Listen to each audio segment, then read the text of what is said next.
গতকাল রাত্রে মনে হয় এই দিক দিয়ে প্রচুর প্রচুর বা প্রচণ্ড ঝড় ও বাতাস ছিল বা ঝড় বৃষ্টি হয়েছে।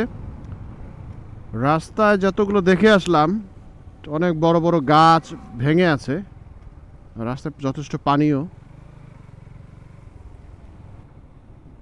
এইখানে পুরো একটা ঘর কোত্থেকে জানি নিয়ে আসছে না, এটার চালা। সমস্ত গাছপালা প্রায় লন্ডভন্ড হয়ে গেছে, ভেঙে চুরে একাকার। হয়তো ভোর রাত থেকে এগুলো সরানো হচ্ছে। অবস্থা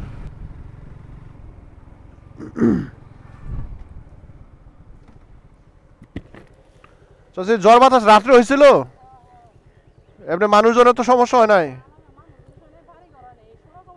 সব রাস্তায় খালি না। যাক বাঁচাইলে তারপরও। কয়টার সময় হয়েছিল এটা? কয়টার সময় হয়েছে? রাত্র 10টায়? ও আচ্ছা।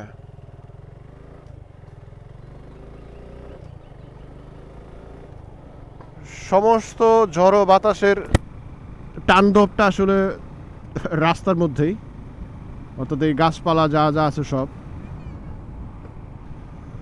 মানে মোট কথা এই গাছপালা হলো মানুষকে রক্ষা করেছে, তাদের জীবন দিয়েছে, কিন্তু মানুষের যানবাহনের নিরাপত্তা তারা দিয়েছে। গাছ জীবন দিয়ে আবারও প্রমাণ করলো যে তারাই এই মানুষের প্রকৃত বন্ধু।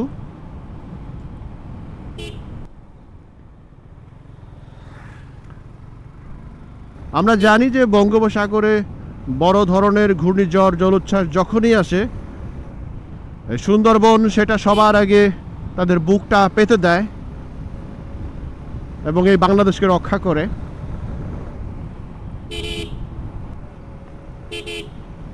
আমরা নর্মালি আমরা জানি বাড়ির আশেপাশে যদি এরকম আমাদের গাছপালা থাকে, এই যখনই এরকম ঝড় হয়,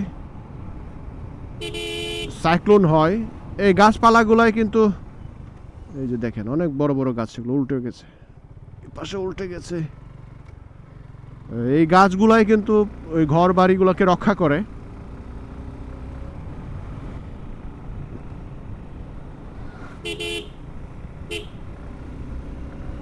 এখন মে মাস মাঝামাঝিতে আছি আমরা, আর এই জুন জুলাইয়ের মধ্যে গাছ লাগানোর বড় একটা অর্থাৎ উপযুক্ত একটা সময়। আমাদের যাদের সুযোগ আছে, সামর্থ্য আছে, আসুন আমরা চেষ্টা করি যে অন্তত একটা করে গাছ লাগানোর জন্য। আমরা 18 কোটি জনগণ আছি বাংলাদেশে, প্রত্যেকে যদি একটা করে গাছ লাগানোর সুযোগ থাকে মানে গড়পড়তায়, তাহলে প্রত্যেক বছর আমরা 18 কোটি গাছ লাগাতে পারবো সম্মিলিত প্রচেষ্টায়।